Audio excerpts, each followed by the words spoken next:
వరుసగా పడుతున్న వానలకు ఓ కుటుంబమే బలైపోయింది. అనుకోని సంఘటన ఆ కుటుంబంలో విషాదాన్ని నింపింది. కళ్ళు తెరిచేలోపే అంతా జరిగిపోయింది.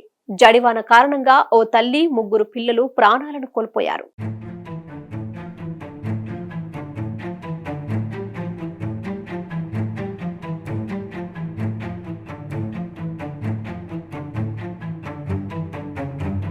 నాగర్ కర్నూలు జిల్లాలో తీవ్ర విషాదం చోటు చేసుకుంది. భారీ వర్షం కారణంగా ఇంటి మిద్దె కూలి ఒకే కుటుంబానికి చెందిన 4 ప్రాణాలు కోల్పోయారు.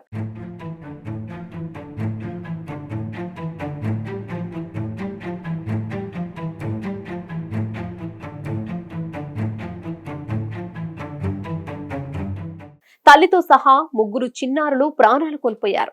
వనపట్ల గ్రామంలో గొడుగు భాస్కర్, పద్మ భార్యాభర్తలు నివసిస్తున్నారు. వీరికి 2 కూతుళ్లు, 1 కుమారుడున్నారు. పప్పి 6 ఏళ్లు, వసంతకు 7 ఏళ్ల వయసు. కుమారుడు విక్కీ వయసు 3 నెలలు. భాస్కర్ ఆటో నడుపుతూ జీవనం కొనసాగిస్తున్నాడు. రోజులాగే పనికి వెళ్లి రాత్రి ఇంటికొచ్చాడు. రాత్రి భోజనం చేసి అంతా పడుకున్నారు. అయితే ఆదివారం రాత్రి స్థానికంగా భారీ వర్షం కురిసింది. మట్టి మిద్దే పాతది కావడం, మరోవైపు భారీ వర్షం కురవడంతో పూర్తిగా తడిసి ఒక్కసారిగా మట్టి మిద్దె కూలిపోయింది. ఈ ఘటనలో తల్లితో పాటు 2 కూతుళ్లు, కుమారుడు విక్కీ అక్కడే మృతి చెందారు. తండ్రి భాస్కర్ పరిస్థితి విషమంగా ఉండటంతో నాగర్ కర్నూలు జిల్లా ఆసుపత్రికి తరలించారు. కాగా ఒకే కుటుంబంలో 4 చనిపోవడం స్థానికంగా విషాదాన్ని నింపింది.